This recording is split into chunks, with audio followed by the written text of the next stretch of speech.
ಅಕ್ರಮ ಗಾಂಜಾ ಸಾಗಿಸುತ್ತಿದ್ದ ಪೆಡ್ಲರ್ನ ಬಂಧಿಸಿದ ಘಟನೆ ಬೀದರ್ ಜಿಲ್ಲೆ ಭಾಲ್ಕಿ ಪಟ್ಟಣದ ರೈಲ್ವೆ ನಿಲ್ದಾಣ ಬಳಿ ನಡೆದಿದೆ. ಹೈದರಾಬಾದ್ ಮೂಲದ ಪವನ್ ಬಂಧಿತ ಆರೋಪಿಯಾಗಿದ್ದು, ಪವನ್ ಬಳಿ ಇದ್ದ ಬರೋಬ್ಬರಿ 14 ಲಕ್ಷ ರೂಪಾಯಿ ಮೌಲ್ಯದ ಗಾಂಜಾ ವಶಪಡಿಸಿಕೊಳ್ಳಲಾಗಿದೆ. ಮಹಾರಾಷ್ಟ್ರದಿಂದ ತೆಲಂಗಾಣಕ್ಕೆ ಪವನ್ ಗಾಂಜಾ ಸಪ್ಲೈ ಮಾಡುತ್ತಿದ್ದ. ಈ ಬಗ್ಗೆ ಖಚಿತ ಮಾಹಿತಿ ಪಡೆದ ಪೊಲೀಸರು ಬಾಲ್ಕಿ ರೈಲ್ವೆ ನಿಲ್ದಾಣ ಬಳಿ ಪವನ್ನ ಬಂಧಿಸಿದ್ದಾರೆ. ಘಟನೆ ಸಂಬಂಧ ಬಾಲ್ಕಿ ನಗರ ಪೊಲೀಸ್ ಠಾಣೆಯಲ್ಲಿ ದೂರು ದಾಖಲಾಗಿದೆ. ಬಂಡೀಪುರದಲ್ಲಿ ಸಫಾರಿ ವೇಳೆ ಪ್ರವಾಸಿಗರ ಕಣ್ಣಿಗೆ ಹುಲಿ ಪ್ರತ್ಯಕ್ಷವಾಗಿದೆ. ನಿನ್ನೆ ಸಂಜೆ ಹುಲಿ ಮರಿಗಳ ಜೊತೆ ತಾಯಿ ಹುಲಿ ತುಂಟಾಟ ಆಡುವ ದೃಶ್ಯವನ್ನ ಪ್ರವಾಸಿಗರು ಕಣ್ತುಂಬಿಕೊಂಡಿದ್ದಾರೆ. ಹುಲಿ ಮರಿಗಳ ತುಂಟಾಟದ ದೃಶ್ಯವನ್ನ ವನ್ಯಜೀವಿ ಛಾಯಾಗ್ರಾಹಕ ಕಿರಣ್ ಕೊಳ್ಳೇಗಾಲ ತಮ್ಮ ಕ್ಯಾಮೆರಾದಲ್ಲಿ ಸೆರೆ ಹಿಡಿದು ಸೋಷಿಯಲ್ ಮೀಡಿಯಾದಲ್ಲಿ ಹಂಚಿಕೊಂಡಿದ್ದಾರೆ.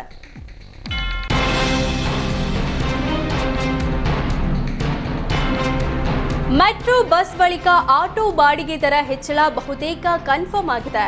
ದರ ಏರಿಕೆ ಸಂಬಂಧ ಆಟೋ ಯೂನಿಯನ್ ಜೊತೆ ಸಾರಿಗೆ ಅಧಿಕಾರಿಗಳು ಸಭೆ ನಡೆಸಿದ್ದು, ಮುಂದಿನ 1 ವಾರದ ಒಳಗಾಗಿ ದರ ಏರಿಕೆ ನಿರ್ಧಾರ ಪ್ರಕಟಗೊಳ್ಳುವ ಸಾಧ್ಯತೆ ಇದೆ.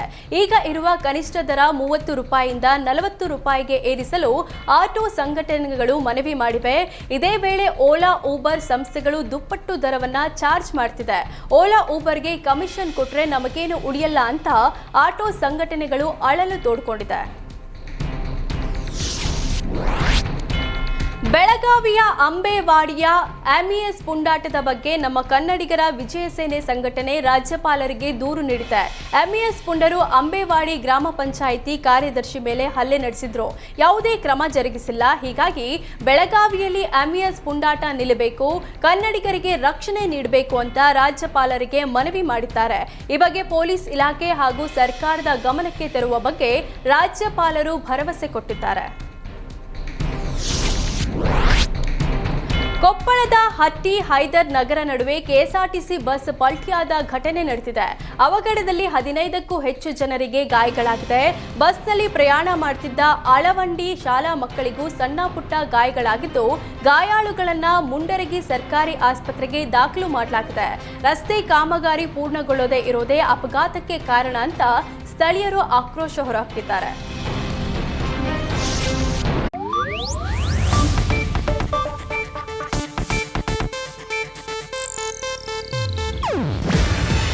ಇದು ಏಷ್ಯಾನೆಟ್ ನ್ಯೂಸ್ ನೆಟ್ವರ್ಕ್ ಪ್ರಸ್ತುತಿ. ನೀವು ನೋಡ್ತಿದ್ದೀರಾ ಏಷ್ಯಾನೆಟ್ ಸುವರ್ಣ ನ್ಯೂಸ್.